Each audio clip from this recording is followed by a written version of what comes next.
nada melhor do que fazer isso, contribuir para que isso efetivamente se viabilize no âmbito de uma academia, a escola, do que promover também um debate consistente como esse, senhora ministra, com a participação de representantes de outros países, fazendo um debate numa perspectiva comparada, buscando verificar em cada estado, em outros estados, o que se deu em momentos similares àquele do passado recente e inapagável da nossa história. Aliás, o projeto de lei que ora tramita no Congresso Nacional, de estabelecimento da Comissão Nacional da Verdade, parte da experiência de pelo menos 40 comissões de verdade estabelecidas no mundo inteiro. E essa é a razão mais do que suficiente para justificar um estudo, uma conferência patrocinada, realizada pela escola em parceria com a Secretaria de Direitos Humanos da Presidência da República, a partir de uma visão de direito comparado. Não há história sem verdade, e o resgate da verdade, de fatos históricos, das consequências de um grave momento da vida política no nosso país. O restabelecimento da verdade é um imperativo ético e é, sem dúvida alguma, uma dívida do restabelecimento da democracia em nosso país. É por isso que aqui estamos, e é por isso que esse momento tem um significado peculiar. Mais do que a presença física de todos que aqui se encontram, há o registro desses debates, e esses registros, a partir de amanhã, estarão nas janelas do mundo, na internet, a partir da videoteca da Escola Superior. Vamos, então, centrar nossos esforços nesse dia de trabalho que será longo, exaustivo, mas tenho certeza gratificante, buscando trazer uma pequena parcela de contribuição para aquilo que se chama de verdade primeira. A necessidade do resgate das verdades primeiras, como diz Albert Camus, aquelas que são descobertas e reveladas depois de todas as demais. Eu desejo um bom dia de trabalho para todos nós. Obrigado.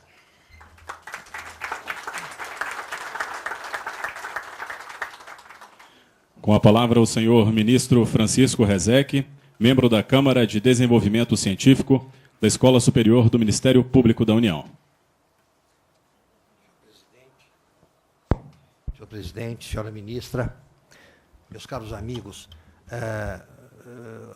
essa palavra introdutória é a de um antigo membro do Ministério Público Federal,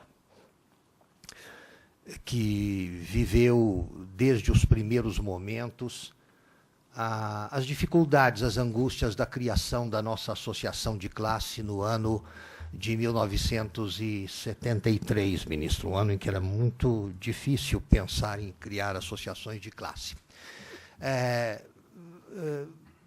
Queria, quase que como co-anfitrião do evento, por conta desses laços com a casa, que é o Ministério Público Federal, lembrar um tópico relacionado com a temática do dia de hoje.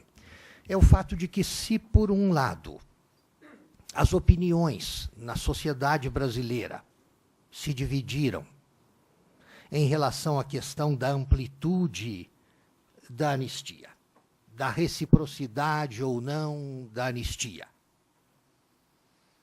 se esse tema dividiu o próprio Supremo Tribunal Federal, que a duras penas chegou a uma conclusão majoritária, com grande contestação ali dentro mesmo. Se o tema, então, da amplitude da anistia é notoriamente um tema controvertido, o outro tema, o da busca da verdade, o da busca da verdade material, o da escritura, com toda a transparência e com todos os detalhes da história do Brasil, que não foi escrita, a não ser por... Não é a obra do jornalista Hélio Gaspari, por brilhante que seja, não são estudos avulsos que irão nos permitir o conhecimento necessário, o conhecimento imprescindível de tudo aquilo que sucedeu numa época em que a imprensa não podia divulgar os acontecimentos na sua integralidade. Penso, sobretudo, senhor presidente, na nossa instituição. Que bom seria se pudéssemos contar com a revelação com minúcias da história dessa instituição em tempos difíceis. Não temos aí temas escabrosos como o da tortura. Não temos derramamento de sangue humano. Mas nem por isso deixa de ser importante sabermos, por exemplo, tudo o que aconteceu dentro de instituições públicas, como o Ministério Público Federal, quando vivemos fora do Estado de Direito. Tudo o que aconteceu, por exemplo, nas tentativas, algumas bem-sucedidas, de interferência dos órgãos de informação do regime nos concursos para a carreira. Aqueles que foram excluídos dos concursos para a carreira por conta das injunções constantes do então Serviço Nacional de Informações. As tentativas solertes de interferir até mesmo nas promoções. E já aí, não exatamente em nome da segurança nacional, mas em nome daquela divisão que em todo regime autoritário se produz entre os que são os da ordem reinante e os que não são dela e, portanto, devem ser tratados como inimigos e, de algum modo, lesados.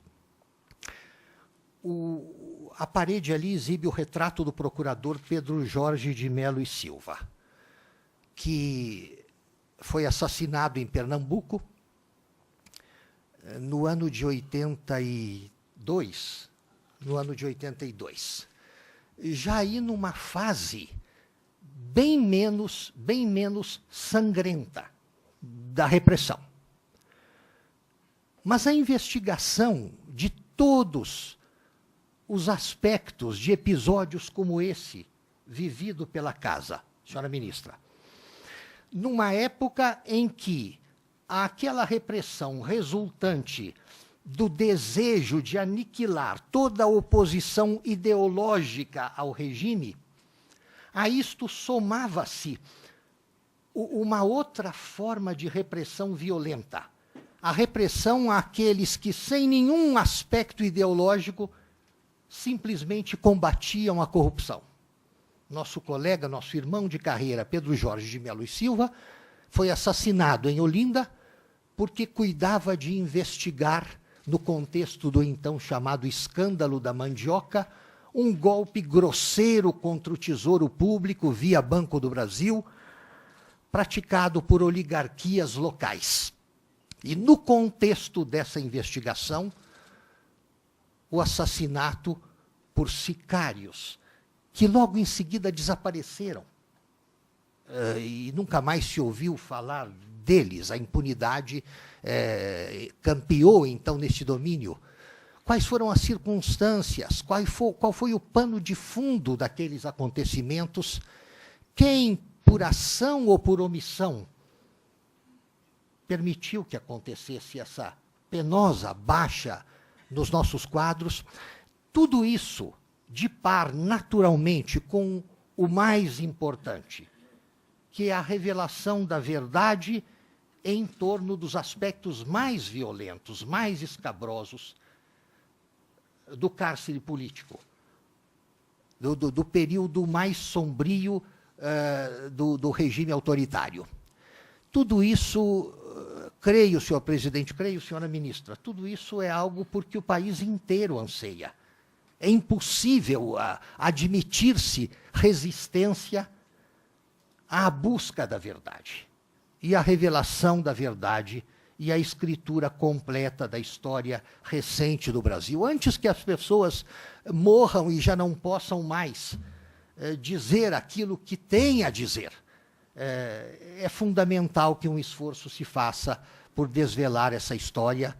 É importante para nós. Esse acontecimento conta com a colaboração de personalidades da Alemanha Federal e da África do Sul, países que têm tanto a ensinar, tanto em trajetória de sofrimento político, quanto no esforço de superação, de redenção e de revelação da verdade, sem dúvida. E o que se pode colher daqui, senhora ministra, sem dúvida alguma, é um resultado de grande qualidade no interesse coletivo, no interesse desta casa, no interesse de todos aqueles que, por alguma razão, pessoal ou não, buscam o desvelo da verdade e do interesse, sem dúvida alguma, do Ministério de Estado, do qual se ocupa Vossa Excelência, senhora ministra. Queria, como presidente da escola, dar as boas-vindas a todos e desejar bom trabalho.